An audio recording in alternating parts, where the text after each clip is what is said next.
responsibility for making the line look worse than it played, and that's exactly the kind of thing that causes him problems in the locker room. Reed wrote on Twitter after Griffin's press conference that coaches say several offensive linemen dislike Griffin. Skip, what does this say about RG3? Stephen A., now we got to get real serious. I know we had some fun with that topic. Not that I'm not serious about my reservations about Andrew Luck, but I'm dead serious about this. Gotcha. This tells me that Robert Griffin III is even in more trouble than I suspected he was in D.C.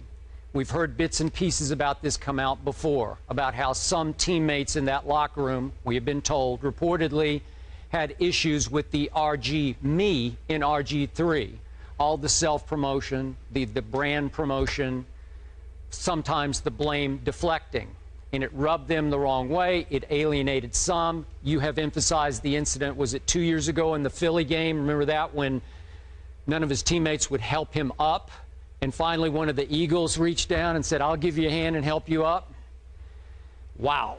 Well, here we go again. And Stephen A., everything that happens to Robert is self-inflicted to me because it's what's coming out of his mouth. I'm assuming some of those offensive linemen were a little upset, if not alienated, by the fact that Robert in his interviews indicated, well, we didn't block very well, and I'm just paraphrasing how it would come across. But instead of taking all the blame on himself for his poor performance, and you were the first to, by the way, jump out there and say he deserved a break because they didn't protect him that night. They were without their starting left tackle.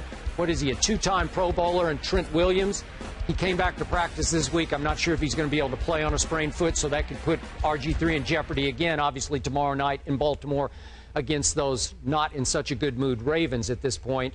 But it's coming across through his interviews that he will not accept full blame for his poor performances. That can be, as you well know from all the teams that you have covered, that can be lethal in a locker room.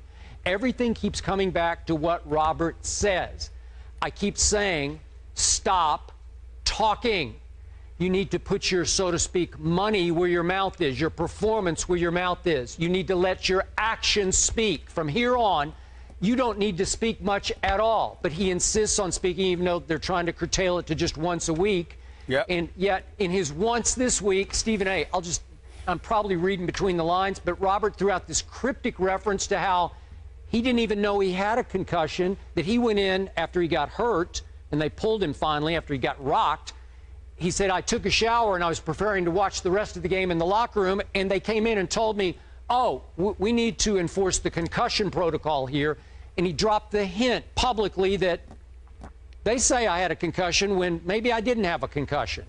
It's always Robert versus the head coach, Robert versus the executives, whoever it is.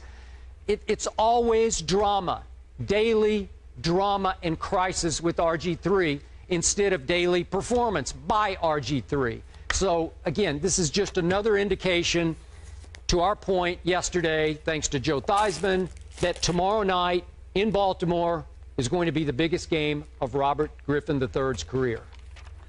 Skip Bayless, what shocks me about this subject matter is that it's news.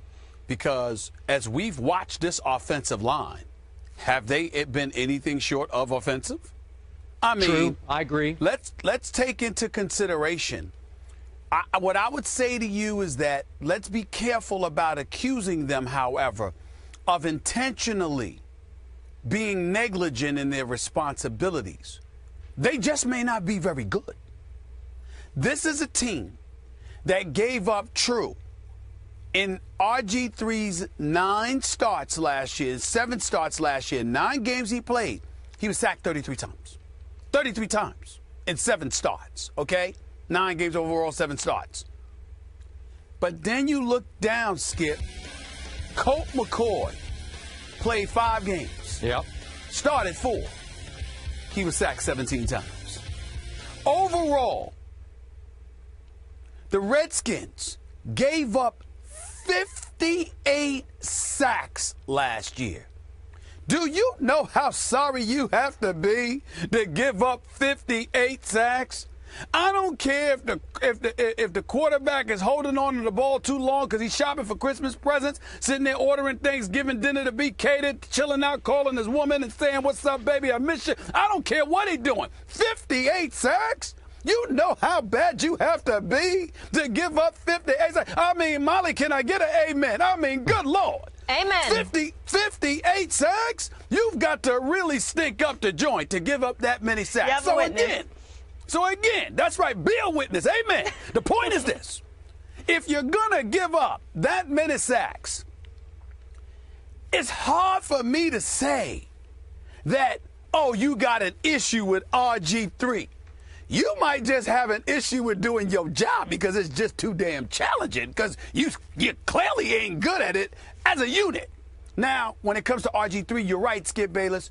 Got to pipe it down. Got to understand that when you are the quarterback and you are the leader, you got to take blame even when it ain't yours to take. That's right. Because that's what leaders do. That's right. He does have to understand that. Yep. He has to grow. He has to recognize that, look, people going to say stuff. You just got to eat it. You just got to take it. Yep. There's nothing you can do about it, period. I don't blame him one bit, Skip, for speaking up for himself when there are those who attack him personally, like personally lying about his character, lying about his actions off the field or something along those lines. That's different.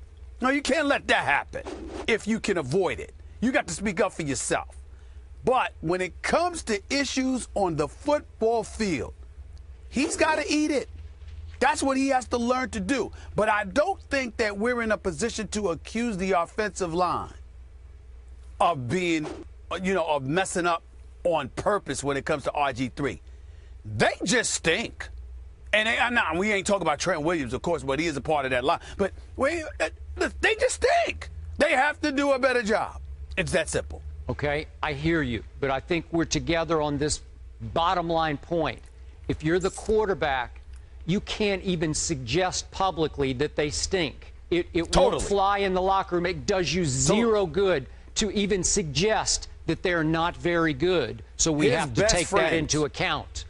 His best friends on the team should be his offensive line. He should be treating them to dinner. He should be inviting them over for dinner. He should be buying them watches. He should be Christmas shopping for them.